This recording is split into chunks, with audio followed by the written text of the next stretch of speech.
दहिसर विधानसभा के ward number 6 में स्वतंत्रता दिवस की पूर्व संध्या पर आज भव्य तिरंगा यात्रा का आयोजन किया गया।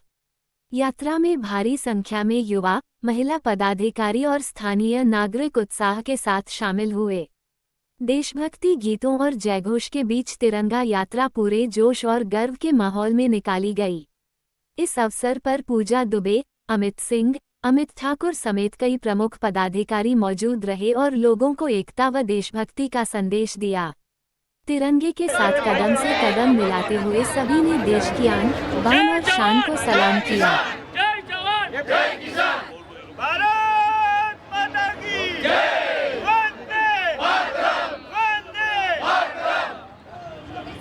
आज स्वतंत्रता दिवस के एक दिन पूर्व हमारे नरेंद्र मोदी जी ने सबको बोला कि हर तिरंगा पद यात्रा होनी चाहिए, और इसके लिए हमारे मनीषा चौधरी जी के नेतृत्व में और जगदीश भाई ओझा, श्रीकांत पांडे जी के नेतृत्व में आज हमने ये तिरंगा पद यात्रा का कार्यक्रम आयोजन किया।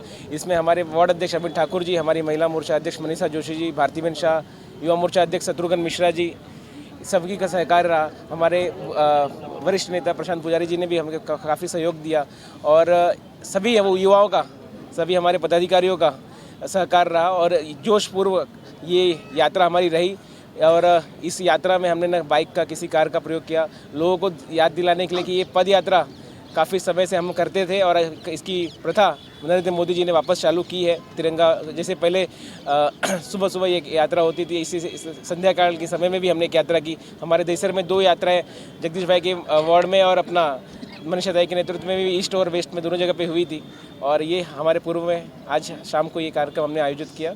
इसके लिए मनीषा दाई चौधरी जी का, श्रीकांत पांडे जी का, जगदीश भाई का और प्रशांत पुजारी जी का, सभी का मनपूर्वक धन्यवाद, और सभी कार्यकर्ता, सभी हमारे युवा लोग इसमें साथ दिए, सबका आभार। ये एक बहुत ही उत्साहवर्धक प्रोग्राम था। अभी तक जितनी भी बार तिरंगा यात्रा निकली है, हर बार हमें दिखता है कि महिलाएं, पुरुष जो भी हैं बढ़ चढ़ के भाग लेते हैं, और मैं इसके लिए स्पेशली विशेषतः मैं मोदी जी को बहुत बहुत धन्यवाद देना चाहूँगी। और हम सब आभारी हैं कि एक तरह से स्वतंत्रता दिवस के पूर्व संध्या पे वो एक जन सैलाब खड़ा कर देते हैं, जिनके अंदर देशभक्ति की भावना उमड़ उठती है। इस तरह तिरंगे का एक सम्मान समारोह मुझे लगता है आयोजित हो जाता है उसके ध्वजारोहण से पहले ही। हम देख रहे हैं कि यहीं पे कुछ लोगों की निंदा, लोगों की बात करें तो आज जो ट्रंप ने भी बयान दिया था, ये इकोनॉमिक लोग भी समर्थन करें, तो ऐसे सही नहीं। भारत की इकोनॉमी को डेड इकोनॉमी तो कोई अनपढ़ भी नहीं कह सकता।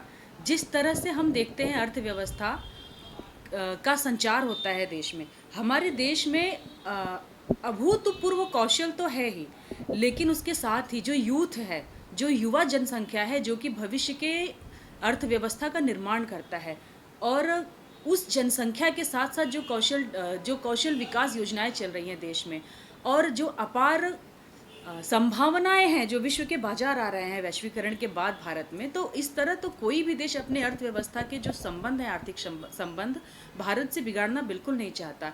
ऐसे में ट्रंप ने ये बयान किस लिए दिया है, ये तो उनका व्यक्तिगत मुद्दा हो सकता है।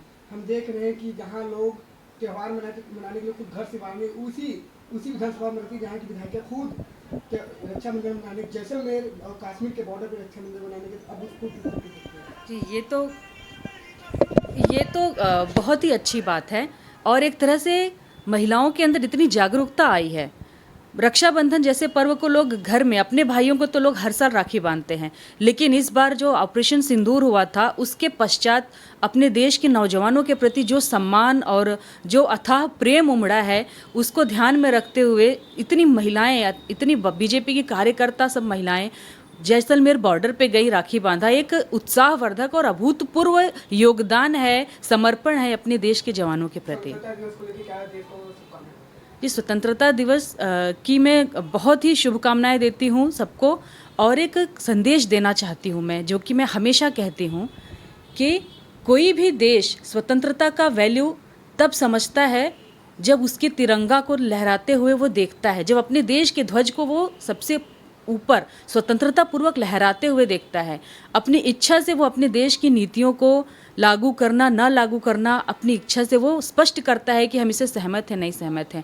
उस व्यवस्था का जरा एक बार लोग स्मरण करें, जब आपको अपनी इच्छा से ना कहीं जाने का अधिकार था, ना पढ़ने का अधिकार था, ना पहनने का अधिकार था, ना अस्त्र शस्त्र रखने का, ना सेवा में जाने का कोई भी अधिकार नहीं था।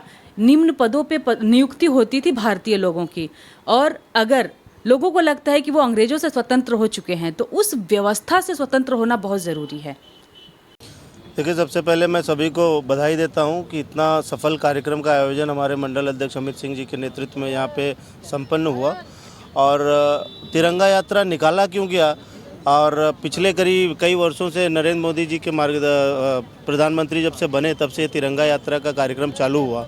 तिरंगा यात्रा निकालने का हमारा जो मकसद है वो लोगों में एकजुटता की भावना का संदेश देना, और जो बलिदान हमारे स्वतंत्रता सेनानियों ने दिए हैं उसको याद करना, और लोगों के बीच में जाना, तिरंगा यात्रा पैदल निकालना, एक अच्छी भावना का हम संदेश देते हैं तिरंगा यात्रा के माध्यम से। बस इसलिए हमने तिरंगा यात्रा निकाली है ताकि हम लोगों को एकजुट कर सकें यहाँ पे।